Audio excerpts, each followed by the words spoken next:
Përshëndetje të nderuar miq, ja ku jemi sërish në emisionin ton Realitete Ekonomike. Kemi nderin të jemi të mikpritur në mjediset e punës të zotit Eduard Gjokutaj, ekspert pranë Altax. Zoti Gjokutaj, faleminderit që na mikpritet sërish. Faleminderit, kemi menduar të flasim për ekonominë e dytë më të madhe të botës, ekonomia kineze, të ndërlidhur me ekonominë botërore, performanca e deri tanishme në 2 muajt e parë të këtij viti. Zoti Gjokutaj, si paraqitet performanca e ekonomisë kineze në fillim të këtij viti? A ju duket kjo ekonomi tashmë përqendruar në rritjen e konsumit të brendshëm, në investimet në teknologji dhe në hapjen graduale të tregjeve? Po nga informacionet që janë si burime zyrtare, dukshëm është që tashmë kemi një rimarrje të asaj çfarë ka qenë një rënje e ritmit të rritjes, dhe tashmë kjo është në një mënyrë më të qëndrueshme. Pra ndërsa deri në këto 2-3 vite përpara ekonomia kineze ka pasur një ngadalësim të ritme për shkak të krizës së pasurive paluajtshme, dobësimit të kërkesës globale, por dhe ndikimeve të zinxhirëve strukturor, qoftë nga post pandemia, po qoftë nga krizat e ndryshme të ndodhura në botë, futur këtu dhe luftën tregtare. Së fundi, natyrisht që qasja tashmë e Kinës vazhdon atë program që ne kemi diskutuar dhe më përpara, që ka një qasje të balancuar nga një ekonomi ekstensive pra sasiore në një ekonomi cilësore, duke mos synuar thjesht tani të investoj në eksporte vetëm, duke mos synuar thjesht të investohet në një hapje globale, siç bënte më përpara, por duke u kompaktuar brenda vetvetes së saj me qëllim që të ketë një ribalancim të butë dhe jo të themi të ashpër, duke e kuptuar të si një lëvizje graduale nga sasia në cilësi në aspektin e mëshimit të rregullimeve strukturore të brendshme të ekonomisë. Në gjykimin tuaj, çfarë roli luan politika e Kinës për stimulimin e konsumit përmes nxitësve fiskal, subvencioneve për mallrat e konsumit dhe politikave për rritjen e të ardhurave në gjerësi në masën e popullsisë? Po në qasjen e saj tashmë po riforcon ose po i ndryshon ato lloj dobësisë që ka pasur deri më sot, pasi Kina nuk i ka mësuar shumë forcimit të konsumit të brendshëm, por ka qenë një ekonomi që ka synuar eksportin, intensivet masive dhe hapjen drejt botës në mënyrë që e kemi parë deri më sot është quajtur fabrika e botës. Dhe natyrisht tashmë nëpërmjet një qasje që synon drejt disa sektorëve të caktuar të ekonomisë dhe jo gjithë sektorëve, pra një hapje të zgjuar, do thosha, nga ana tjetër lehtësi fiskale për familjet, qoftë për taksat familjare, qoftë për ato çfarë kanë bëjë subvencione dhe transferta në ato që janë kategori më në nevojë, një qasje më të madhe në subvencionimin e konsumit të brendshëm, duke ndikuar në këtë masë edhe me rritjen e kreditimit, për arsyeën e thjeshtë se gjithë prodhimet e Kinës tashmë avancojnë jo vetëm në tregun e huaj, por edhe në tregun e brendshëm, dhe një synim që e gjitha kjo të ndikoj edhe në mentalitetin e familjeve kineze, të cilat vetvete vijnë nga një traditë kursimesh, pra kursimet afatgjata, dhe të heqi atë pak apo atë shumë pasiguri që mund të kenë familjet për shkak të plakjes, për shkak të asaj çfarë kanë për zgjerim, dhe natyrisht duke zgjeruar konsumin ajo arrin të reaktivizojë burimet që i ka tashmë në dispozicion. Në gjykimin tuaj, zoti Gjokutaj, cili është ndikimi i sektorit teknologjik, sidomos të teknologjive të reja, duke përdorur edhe inteligjencën artificiale në rritjen ekonomike të sotme të Kinës, dhe a mbeten përparësore për qeverinë kineze, por edhe për gjitha politiket ekonomike të vendit të dytë më të madh të botës, investimet në inteligjencën artificiale, në energjinë e pastër, gjysmëpërçuesit dhe në ekonominë digjitale? Po padyshim, besoj që qasja drejt teknologjisë e Kinës tashmë është shpallur qartë, qoftë në ato që ka si forumet më të larta politike, po qoftë në mënyrën se si ajo ekspozohet në ato çfarë ka diplomacinë e saj ekonomike, dhe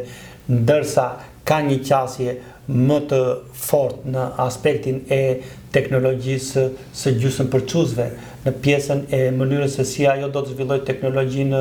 e automatizuar, energjinë e gjelbër, apo edhe të qaset në një treg më global dhe më të fragmentuar në një mënyrë tjetër, natyrisht kërkon të mbrojë në një formë shumë të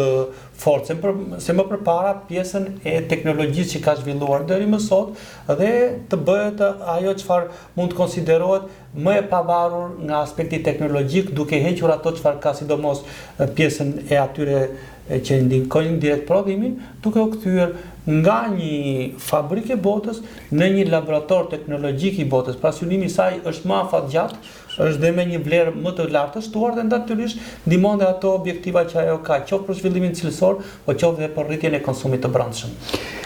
Si po përdoret ajo që mbi quhet ekonomia e akullit dhe e dëborës, pra e sporteve dimërore, ne kemi parë që përpara pak viteve ka qenë një sukses i mirëfillt Olimpiada e sporteve dimërore e Pekinit, ndërkohë përmes sinjalit të teknologjisë kineze u përhap në mbar botën edhe Olimpiada e sporteve dimërore e Milanos, pra lojrat olimpike që ende janë duke u zhvilluar në këtë vend. A mundet kjo ekonomia e akullit dhe dërborës, madje edhe turizmit të kësaj periudhe, pra të ftohtë, të dimrit, të jenë motor zhvillimi? Po besoj që nga vetë emërtimi i saj ka një qasje agresive në treg dhe interesante, për arsye se kërkon të zhvilloj një ekonomi e cila deri më sot nuk ka qenë në nivelet e asaj çfarë kanë pasur objektiva, si në aspektin social, por dhe ekonomik, pasi kjo synon më së pari të zhvilloj ato zona të cilat janë ende të pazhvilluara, të ketë një shtim të konsumit në këto zona, pra i shërben dhe qëllimit të përgjithshëm, dhe nga ana tjetër të bëjë një promovim të gjithë asaj çfarë Kina përfaqëson në një aspekt jo vetëm thjesht turizmi, por në një aspekt strategjik zhvillimi ekonomik. Pra nuk është thjesht ofertë turistike, është ofertë strategjike ekonomike me qëllim që të aktivizohen burimet, por nga ana tjetër të lidhen dhe ato zinxhir të cilët deri më sot pjesa e ekonomisë kineze i ka pasur jo si duhet apo të fragmentuar në këto lloj zonash ku bëhet oferta. Sikur se dim, diplomacia ekonomike është parësore për qeverinë kineze dhe për vetë Kinën në tërësi. Para pak ditësh, presidenti i Shtetit Bashkuar të Amerikës anoncoi se në prill do të vizitojë Pekinin, ndërkohë gjithashtu anoncoi që presidenti i Kinës, Xi Jinping, do të jetë për një vizitë zyrtare në Shtetet Bashkuar të Amerikës në fund të këtij viti. Këto dy takimet tashmë të anoncuara, në gjykimin tuaj, e ndihmojnë ekonominë botërore, sepse kur dy ekonomitë më të mëdha të planetit e gjejnë rrugën e dialogut konstruktiv, ndoshta mesazhet mund të jenë pozitive për zinxhirët e furnizimit, por edhe për tregjet financiare sipas jush. Po dukshëm pjesëmarrja e Kinës në tregun botëror tashmë është një efekt balancues dhe natyrisht që mungesa apo prishja e kësaj lloj balance e bën ekonominë botërore më të brishtë dhe më të fragmentuar. Do të thosha që deri më sot kërkesat e ekonomisë kineze kanë mbajtur gjallë një pjesë të mirë të ekonomisë botërore, kanë ndikuar apo kanë ndihmuar zinxhirët e furnizimit, gjithashtu kanë dhënë një shtytje të re konkurrueshmërisë dhe një përshtatje në një botë që nuk është më globale, por është e fragmentuar gjeopolitikisht dhe gjeoekonomikisht. Dhe natyrisht një pjesëmarrje e tillë e Kinës bën një ridimensionim të ri, rivendos balanca të reja dhe jep një qasje për të gjithë ato çfarë Kina synon të ruaj, pra Kina nuk harron zinxhirët e lidhjes, ato pjesëmarrjet e organizatave qoftë në Azi, qoftë mata në rajonit aziatik, dhe natyrisht e gjitha kjo do të ishte një interes i shtuar për të gjitha vendet që kanë vesh dhe sy të shikojnë se si mund të përfshihen në këtë ridizenjim të ri të ekonomisë globale. Zoti Gjokuta, pyetja e fundit për këtë intervistë tonë sot, populli ynë thotë kohë e mirë duket që në mëngjes. Treguesit pozitiv që kanë dalë nga ekonomia e dytë më e madhe e botës në këto 2 muaj të parë të vitit, gjykoni se do ta bëjnë të mundur objektivin e qeverisë kineze për një rritje ekonomike për këtë vit, për këtë ekonomi rreth 5%, dhe kjo rritje do ta ndihmojë dhe rritjen ekonomike botërore? Po mendoj që është një ambicie e madhe, për arsye se tashmë